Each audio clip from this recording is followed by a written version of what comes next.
Before we start, make sure you subscribe and like this video. I wish I never found that monster dating website. I was extremely bored one night, and bad things tend to happen when there was nothing to keep me out of trouble. I found myself down a rabbit hole looking at old or interesting websites. I think I saw the Space Jam site still up like a small internet time capsule. Seeing that had been a bit of a trip down memory lane. Through clicking random links, I found a site claiming to be a monster blind dating site. I only saw it for a second, and the entire thing went down before I got a good look at it. After digging for information about it, I read that it could only be accessed at midnight. If you clicked on the link at 12:01, you may get a glance of it, but then it would go down before you could fill out a dating profile. I thought it was a cute little gimmick. There was no way it could be real. I mean, a monster dating site sounded like something my kid sister would read. But I kinda did want to see what the site looked like. The second it was up, I saw a chunky mouse cursor and blocky sidebars that reminded me of what the internet looked like in the 90s. I can still remember the dial-up tone and my Neopets username. The next night, I found myself counting down the seconds until midnight. I refreshed the page a second after the clock rolled over. An odd excitement came when I saw the site go live. It reeked of the early internet, and I loved it. The web page didn't lag and didn't have any terrible design choices that made it impossible to read text or find links like real older sites. I didn't plan on filling out a dating profile, just to look around. I had a countdown of 13 minutes and not much else to look at. The homepage displayed a few dating profiles of monsters, complete with grainy images, making it hard to really see their features. All of them were booked up. When I refreshed the page, a few of the profiles changed, and at least 2 had some availability. When I clicked on them, they became booked up within a second. Were other people on this site? Or was it just a script running in the background? Was this just a fun little joke or some sort of code for people to actually hire sex workers, but in a discreet way? I thought I would never find out the answer. Another option was to make your dating profile instead of trying to book a certain monster. It asked very basic questions and thankfully lacked a spot to fill out your credit card information. As a joke, I filled out a fake profile and used my burner email address I made just for things like this. My time ran out and the site went down. At least I'd been fun while it lasted. I wanted to get a screenshot of it, but when I did, the image was black. I didn't find that strange, but I felt a little disappointed I didn't have any proof of the odd website. That was until my cell phone pinged, showing I had a text. I read the message of dread coming to my stomach. This could not be right. It was from an unknown number saying a date was arranged at 10 p.m. next Friday, with a Google Street View image of a nearby street corner. I tried to think of a way this joke site got my phone number. I was under a family plan, so my number wasn't even under my own name. If they somehow got my name from, what? Hacking my computer somehow? Did I click a bad link somewhere? My antivirus was normally so good at protecting me from my own mistakes. Maybe I should stop being cheap and pay for a VPN. Just to be safe, I deleted the message and blocked the number. I then did a massive password overhaul and a few virus scans that came up empty. I kept an eye on my bank and emails to see if anyone tried getting into my accounts, to have nothing happen in the next few days. I learned my less than just clicking random links and going on a sketchy site wasn't worth it. I also avoided the street corner for the rest of the week. I needed to take a long way home from work, but refused to be anywhere near the place. I got worried about how they got my address. Did they really have my address, or just a general location, and send the text to freak me out? I couldn't really do anything about it, besides keeping my doors locked and an eye out for anything strange. The cops would laugh in my face if I brought this to them. I fully planned on staying on Friday night. Best not to even be outside in case this wasn't a prank pulled by someone with a bad sense of humor. But a friend of mine called me over requesting I bring him some soup from a restaurant down the street. Everything was within walking distance, and my buddy was sick as hell. He didn't want to pay the $10 delivery fee, plus the tip, when he could just ask me to do it and give me the tip instead. I put aside my fear and did him the favor to get him his damn broccoli and cheddar soup. He'd done a bunch of stuff for me in the past, so I needed to help him out. On the way back from his place, I kept my hands in my pockets and looked around, expecting someone to be following me. It was Friday night and almost 10. The sun has long since set and the street empty of other people. I took the long way again, still refusing to go near that street corner. My pulse rose every time I heard a sound on my walk. Only 2 blocks to go from home, and I relaxed a little.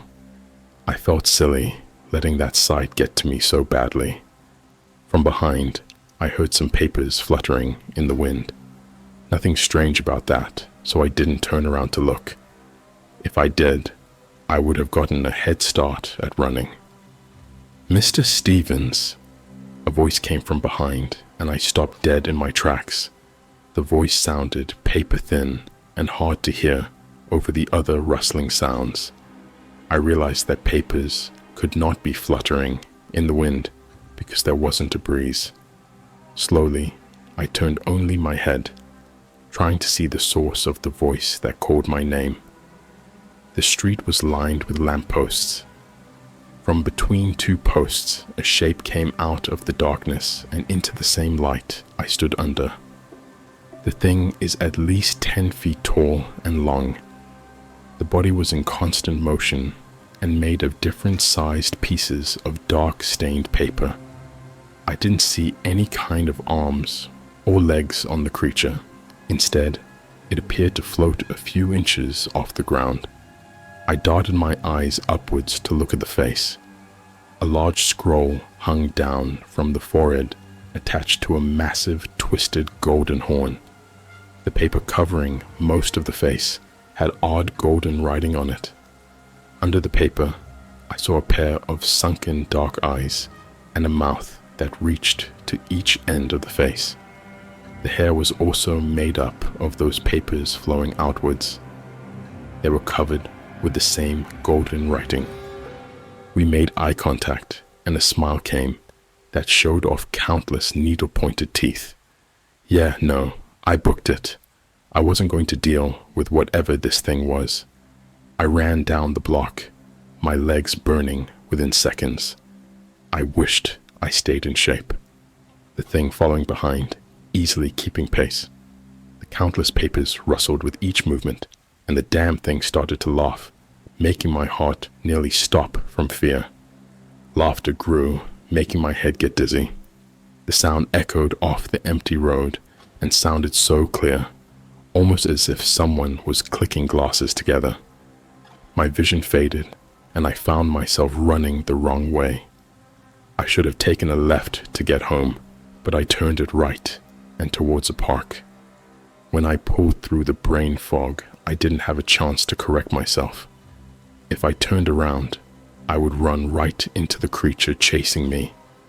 I couldn't keep up running for much longer. My face dripped with sweat, my face red from effort. I ducked inside some trees, a part of the very small park, thankful my city even had a park like this. I slammed into a tree, panting and listening for the monster. The laughter stopped, and I didn't hear the paper rustling again. Was I going crazy? There is no way that thing was real. I shook my head, trying to figure out what I should do. I pulled out my phone to call for help. Even if it wasn't real, I needed someone to come down here to get me to a hospital, to get my brain looked at. I stood sweating and fear turning my body cold. My phone refused to turn on. I held down all the side buttons, forcing the phone to restart. It came back on, but the screen showed a glowing golden symbol and not the photo of my baby sister as my lock screen. This simply could not be happening. I needed to find a person, a real person to help. I looked up through the dark trees and saw some leaves that looked a bit strange. All at once, golden writing flickered on, showing the outline of the monster wrapped around a tree staring in my direction. I let out a scream that in any other situation would be embarrassing. Blinded by fear, I ran right into a tree, smashing my nose and causing it to bleed.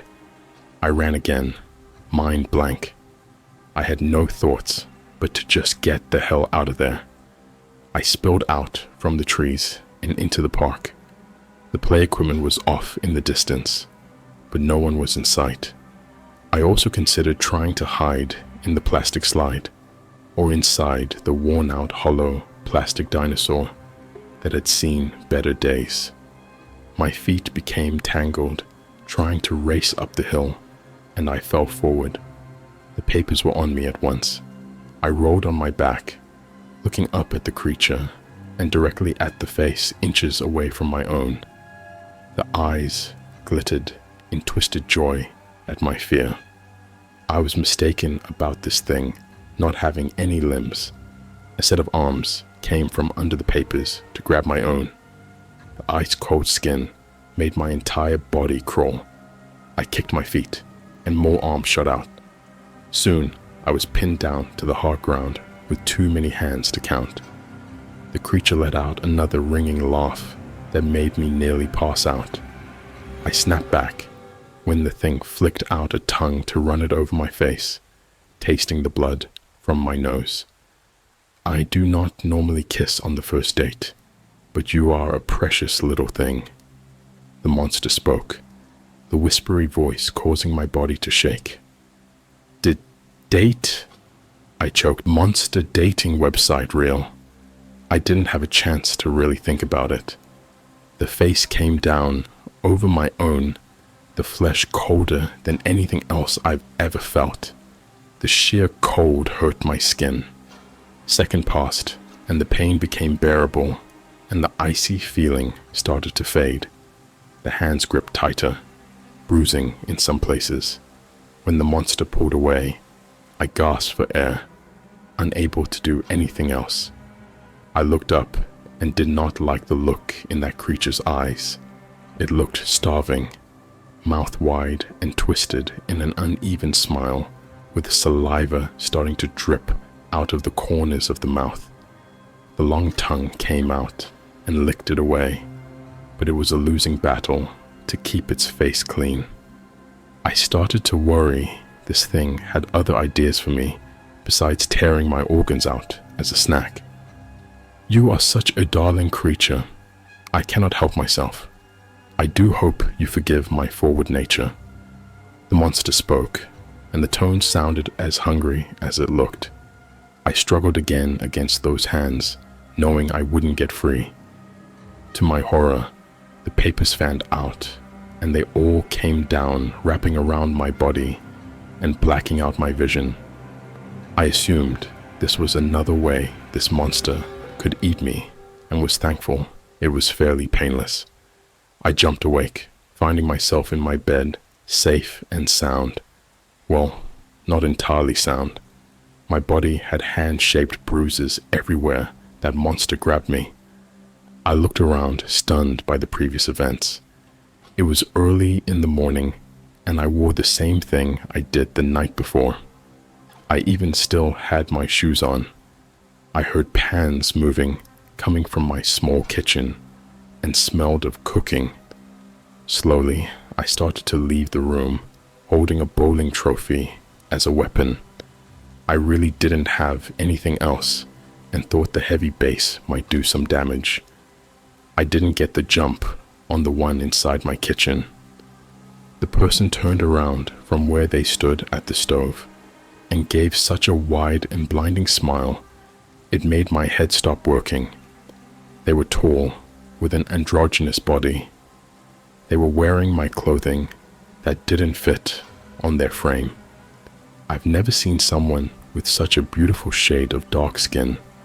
Every feature was perfect down to evenly arranged pulled back long dreadlocks. I made you some breakfast. I can't stay long. You need to buy more food. There isn't much here. Do you need money? Hang on. My mind was still in shock, leaving me unable to respond. I watched as the stranger placed some scrambled eggs on a plate and set them down on the counter. I didn't own a table and just ate my computer desk. When the person stopped in front of me, I became so spellbound by their golden eyes that I didn't even notice they took my weapon away and placed something in my hand. I shook my head to look down to see a small pile of glittering gold pellets in my hand. No, they had a shape I recognized and wanted to toss the gold when I saw they were human teeth of different sizes. I can turn things to gold. I had these just taking up space, so I made them useful. Get yourself something nice, and don't be late for our date next Friday. Although I don't mind chasing you down. That was the most fun I've had in a while. I couldn't find my voice. I had a million questions. The first one was why they just had human teeth. With so many questions, I found it impossible to pick one to speak. This person didn't look like the monster from the night before. They didn't look like a monster at all. When a quick kiss was placed against my cheek, and I felt the cold feeling all over again, I knew who this creature was. What date this Friday? I croaked out, stunned thoughts jumbled together. Oh, you are too much. 3 more quick kisses were placed on my cheek, and if it was anyone else, it would be a cute action. The monster drew away and then quickly headed towards the door, face shining with a smile. I normally eat my partners quickly, but I'll keep you around for a bit. We'll have a great time together until I can't hold back. Without being able to stop them, the monster left through the front door with a wave. A second after, it peeked ahead through to add one more thing. My name is Guild. And then they were gone again, leaving me standing in the middle of my kitchen with a handful of golden human teeth and the first breakfast someone had made for me since I was a child. I put the teeth down first and ate the eggs with some issues. My stomach turned. Somehow, I'd gotten myself into a huge mess. I would need to keep seeing the nightmare of a monster for dates until it decided to eat me. My life is now to be decided by someone else. I quickly sent a text to my sister, telling her I loved her in case Gil came right back for brunch. She was confused at the random message, but I figured it was long overdue. The only upside to this entire nightmare I found myself in was Guild looked cute, disguised as a human. And I suppose I didn't have to worry about money either. But I didn't want to ask Guild for gold, fearing what I may be handed next. My new relationship started with hundreds of red flags I can't do a damn thing about. Do me a favor, and if you do come across a monster dating website, don't humor it. I wish I never made that mistake. Just don't go clicking on random links online. You'll never really know where it might take you and what kind of horrible outcome it may have on your life. Please subscribe and like the video. Also comment your favorite horror movie so I can stay motivated to upload more videos like this.